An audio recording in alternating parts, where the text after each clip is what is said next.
After quite some time of taking something of a break from Star Wars to read through the Nightfall saga and avoid a little bit of Star Wars burnout, don't worry, breaking through the Nightfall saga is still ongoing. It is time, at long last, to return to the Legends timeline of Star Wars. As I mentioned in an update a while back, these episodes will be coming out on a pace of when it's done.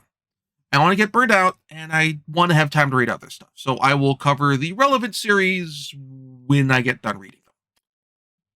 So we're going to ease back in by revisiting Splinter of the Mind's Eye, the first Star Wars novel, this time finally looking at the Dark Horse comic. The thing with Dark Horse comics when I was growing up is that they were a publisher who felt like never bothered with the comics code.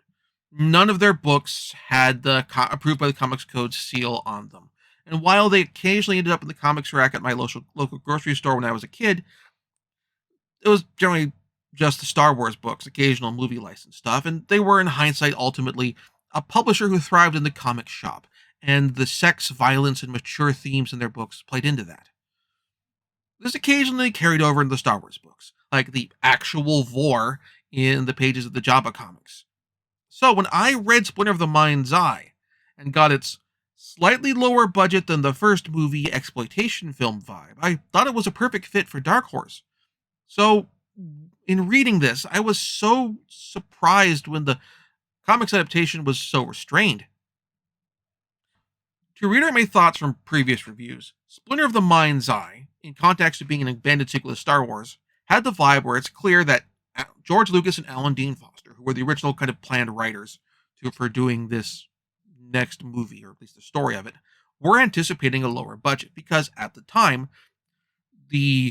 what you were basing your expectations off of for something like this was stuff like Planet of the Apes, which had generally lower budgets over subsequent films. That's what happened for sequels unless you're James Bond. So consequently, because of the buzz Harrison Ford got coming out of the movie, you had this sense that they were expecting they couldn't afford to bring back Han Solo and consequently Chewbacca, and that Alec Guinness, while he was a big get in the first movie, was unlikely to be available as a Force Ghost because you can't necessarily afford to pay his, how much you expect to pay for somebody like Alec Guinness. On top of all of that, rather than having a lot of space sequences and miniatures work and multiple planets with different biomes, we have one opening sequence to start the story in space in the novel, and then spend the rest of the book on one planet with one biome. To make up for this and keep distributors interested, Lucas and Foster upped the violence, but clearly did it in ways that would keep the rating at PG, or probably if PG-13 was around then, would have been a hard PG-13. Dark Horse's adaptation oddly backs away from that on the violence front. The comic is a pretty straight adaptation of the novel. It adds a few bits which narratively would have likely happened in the story, but budgetarily were not included in the book because they probably didn't think they could realize them in the planned story. But again, most of the violence is gone. I somewhat understand why. When Splinter of the Mind's Eye came out, Star Wars wasn't a franchise yet and was still a work that was finding its footing in terms of general tone. So it made sense for the second installment of that to up the violence and for this to a certain degree back away because now we're living in a world where Star Wars doesn't just mean lightsaber duels and Luke getting his hand chopped off. It also means Ewoks and the Droids cartoon show, and that still persists.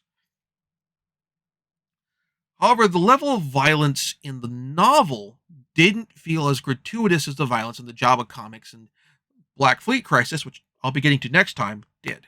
Those were works that were that relished in their gore, the way that a Lucio Fulci movie or other similar Italian giallo film of that period of like the 80s and into the early 90s did.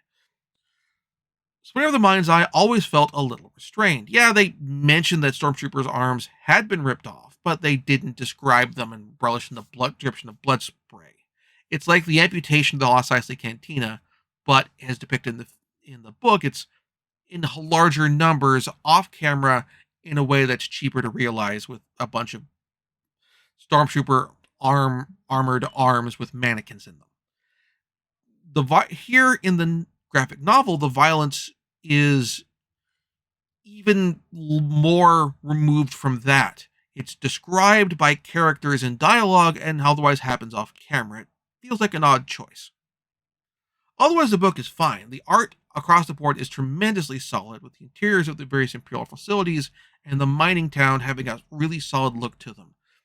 Those bits really go with the sense that because this is a comic, they have the unlimited or semi-unlimited set design budget that you get from being a comic. That you can realize the sets with the level of detail that is consistent with the Star Wars movies and other comics that have come out to date without having to consider the limitations that Lucas anticipated himself being under in this film, theoretical film that would have existed had Star Wars not done as well as it actually did.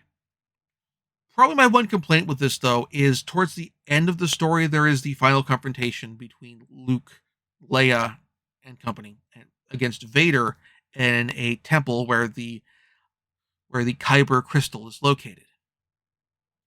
It feels much more claustrophobic in its design and messy in its geography than what the novel gave a sense of, particularly when the cover of the book gave a really good sense of it being a bit more, this confrontation being a more open environment. Ultimately, this is a decent enough adaptation of the novel. I do think the reduced bloody violence here is actually a bit of a problem. I don't know if this is something that Lucasfilm put their request on, perhaps in reaction to stuff like the Jabba the Hutt comics. But it, look, when the special editions and stuff came out, Lucas didn't take violence out. He didn't cut out, so to speak, or cut off the amputation upon Bubba's arm or the arm getting chopped off on the Wampa. He actually added technically a bit more bloody violence where we get the image of the Wampa snacking on the bloody corpse of Luke's Tauntaun as it eventually catches notice of what Luke's doing and heads over to see what's happening with the blood messing its fur, like you get when polar bears are snacking or are eating seal or sea lion or something like that. Like Star Wars movies, they always had a certain degree of blood to them, or that sort of thing. And even with the prequels, you had Darth Maul getting chopped in half. You had Anakin losing an arm. You have Anakin's burns in Attack of the Clones. So for for this comic to omit those sorts of that sort of material that would have been in the film version of this in a lot of respects seems odd. and like a weird choice. I Look, it's one thing to tell instead of showing in a novel or an audio drama. Those are ultimately all telling. Even if a novel is describing something through set dressing and exposition, through set dressing and descriptive text as opposed to characters' dialogue, it's still telling you instead of showing. In a movie or television show, you, outside of ratings and FCC regulations for the case of TV, or equivalent body, you have limitations of budget to accomplish what you're trying to do. In comic, your limitation over whether to show or tell lies in the number of panels you have on a page, and often under those circumstances, showing is a better use of space than telling. And I can understand, again, if you're wanting to avoid like blood for some of this, but when you have, oh, the Yuzum ripped, like, took out all these stormtroopers in this transport and ripped their limbs off and that sort of thing. Like, have the Yuzum, just show the Yuzum carrying out, like, stormtrooper corpses. Maybe one of them holding a couple, like, carrying a couple arms, or, like, stormtrooper helmets. And they cradled in their arms. Something like that. You don't have to show stumps. You don't have to show headless bot. You don't have to show blood oozing out. But you just show something to imply that they're cleaning out, that the violence happened.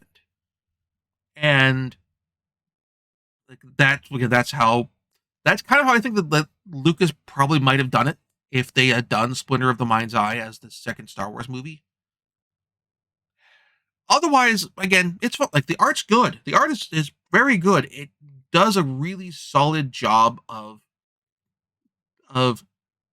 accounting for the fact that while the narrative is restrained by the anticipated budgetary limitations, the movie or the comic doesn't have those same budgetary limitations as the movie. And so they're still fitting within the narrative, but they're incorporating elements like, oh, we have a scene on Vader's Super Star Destroyer that wasn't in the book, but is here because we can, and because in the book they wouldn't have had in the book. For the movie, they were not anticipating being able necessarily to do that scene because they hadn't built the Star Destroyer bridge set yet, and so they wouldn't have that to work off of. All that sort of stuff. Next time, we'll be covering the worst trilogy of Star Wars novels I have covered to date, with the Black Fleet Crisis.